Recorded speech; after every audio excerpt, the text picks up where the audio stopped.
Sabato 12 agosto, Sant'Ercolano, vescovo.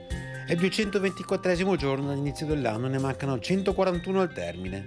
Il sole sorge alle 6 e 7, tramonta alle 20 e 24. La luna si leva all'1 e 49, tramonta alle 18 e 34.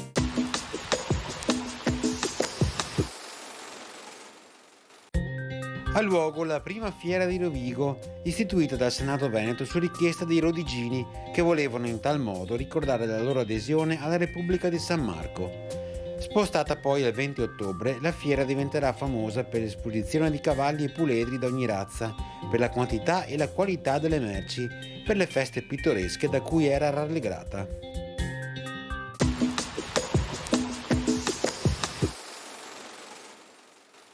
Le previsioni per domani: cielo in prevalenza sereno o poco nuvoloso, con annuvolamenti a partire dalle ore centrali sulle zone montane e pedemontane. Precipitazioni, possibili rovesci o temporali nelle ore pomeridiane sulle Dolomiti e con minore probabilità sulle zone prealpine, con probabilità medio-bassa.